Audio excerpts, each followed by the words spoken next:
What slightly unusual beliefs do you hold? How do you defend them? What slightly unusual beliefs do you hold and how do you defend them? Here's the misread that kills people. They think it's a test of how contrarian they can sound, so they reach for something spicy. It's not that, it's a test of independent thinking backed by evidence. Pick a real belief you hold about building AI products and defend it with data and experience. Edgy for its own sake fails hard. A defensible, slightly against consensus, take that you can actually support. That's what wins. The core thing being probed here is whether you can reason from evidence to a view instead of chasing hype or benchmark scores. AI product work is full of confident, wrong consensus, and they want to know you can stand slightly outside it without falling into pure contrarianism. In the next few minutes, I'll give you the 4 moves that turn a belief into a defensible position, a full worked example, and the follow up questions they'll press you with. 4 moves in order. Move 1. State the belief plainly. About 30 seconds. One clear sentence. Pick something genuinely a little against the grain in AI product work, not a safe platitude dressed up as an opinion. Good territory. Evaluation first development, skepticism of benchmark scores, small models, beating large ones for most product jobs, or that most AI features should ship as assistants rather than autonomous agents. Move 2. Say why the consensus differs. About a minute. Show you understand the mainstream view and you're not just ignorant of it. Steelman the other side, briefly and fairly. This is the exact thing that separates independent thinking from contrarian noise. If you can't argue the other side, you don't really own your own. Move 3. Defend with evidence. About 3 minutes, and this is the meat. Your reasons backed by something concrete. A result you actually saw, a study, a pattern across projects. Not one anecdote dressed up as a law of nature. If you've got a number, use it.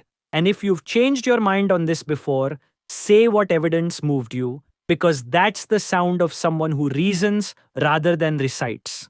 Move 4. Concede the limits. About a minute. Where does the belief not hold, and how would you act differently there? Certainty with no boundary reads as a zealot, not a thinker. Holding the belief lightly but defending it firmly is the exact texture they're listening for.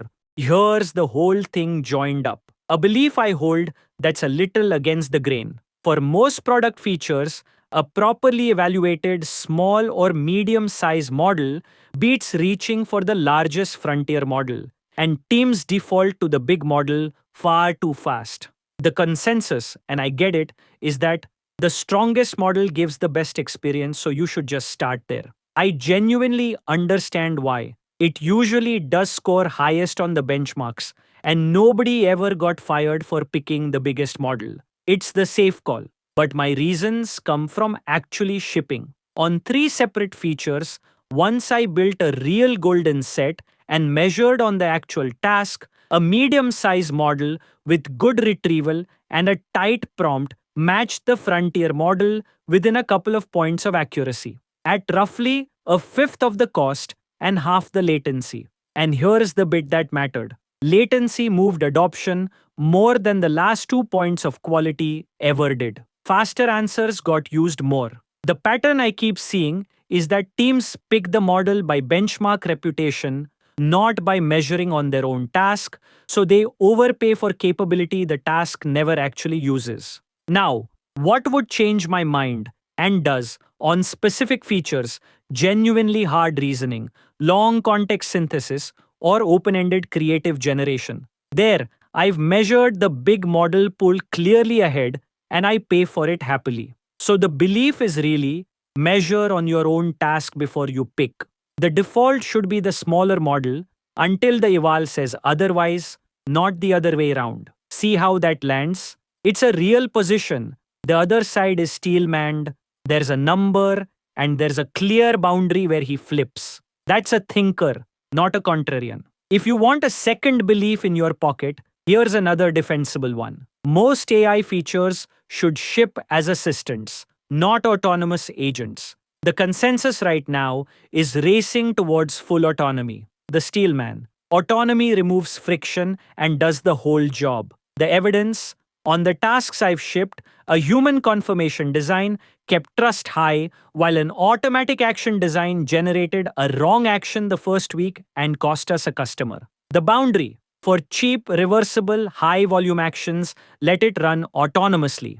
Same shape, 4 moves. Here's what makes them lean in. First, a real, slightly against consensus belief stated plainly, with the mainstream view steelmanned rather than turned into a straw man. That fairness is the signal of a genuine independent thinker. Second, evidence from repeated experience plus a number, not one story stretched into a universal rule. And third, a clear statement of what would change your mind. That single move, naming your own falsification condition, is the strongest thing you can do in this answer because it proves the belief came from reasoning and not from ego.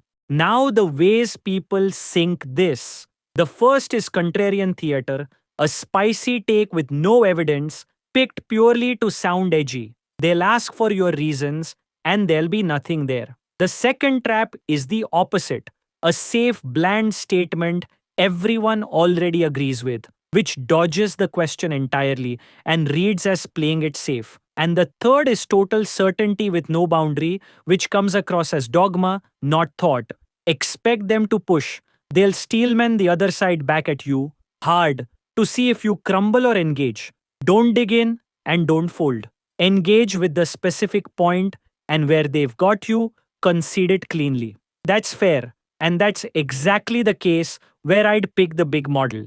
Conceding the right point at the right moment strengthens you here, it doesn't weaken you. So the whole picture, state one belief plainly, steelman the consensus, defend it with a real result and a number, then name the boundary where it stops holding and what would change your mind. 4 moves. The evidence and the boundary are what turn a hot take into a position worth respecting. The single line to carry in is to pick a belief you can defend with data and a number, steelman the other side, and name what would change your mind. You're